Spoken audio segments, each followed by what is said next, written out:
আসসালামু আলাইকুম। আজকে আপনাদের সাথে পোলাও রান্নার রেসিপিটা শেয়ার করি। তো প্রথমে পেঁয়াজে আদা রসুনের পেস্ট আর তেজপাতা দারচিনি দিয়ে এখন ভালোভাবে চালটা দিয়ে কষিয়ে নিব। চালটা ভালোভাবে ভেজে নিব। ভাজা হয়ে গেলে এটাতে পরিমাণ মতো পানি দিয়ে নেব। আর এখানে 2 কাপ চাল নিয়েছি, তাই 4 কাপের মতো পানি দিয়ে নিয়েছি। সবসময় পানিটা মেপে দেওয়ার চেষ্টা করবেন, তাহলে পোলাওটা ঝরঝরা হবে। এখন কিছুটা টক দই দিয়ে নিলাম আর কিছুটা গুঁড়ো দুধ দিয়ে নিলাম। এগুলো দিলেও খাবারের স্বাদটা দ্বিগুণ হয়ে যায়। তারপরে দিয়ে নিলাম কাঁচামরিচ আর পোলাও পাতা। দেখুন কি সুন্দর ঝরঝরা হয়েছে। সবসময় পানিটা মেপে দেওয়ার চেষ্টা করবেন, তাহলে এরকমই ঝরঝরা হবে।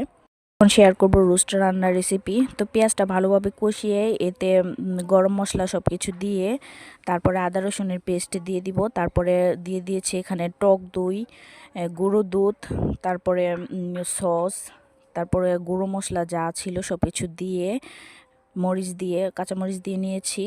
এখন এই মশলাটা ভালোভাবে কষিয়ে নিব। রোস্টের মশলাটা খুব ভালোভাবে কষালে এটা খেতেও খুব ভালো লাগে। তো এখন ভেজে নেওয়া মুরগিটা দিয়ে দিয়েছি। দিয়ে এটাকে একটু নেড়ে চেড়ে তারপরে দুধ দিয়ে দিব। খাঁটি গরুর দুধ। আমি সম্পূর্ণ দুধ দিয়ে এটা রান্না করব, পানি ব্যবহার করব না। তাতে খাবারের টেস্টটা খুব ভালো আসে। তো এটাকে কিছুক্ষণ ঢাকনা দিয়ে জাল করে নিব। এভাবে আপনারা রান্না করে নিতে পারেন।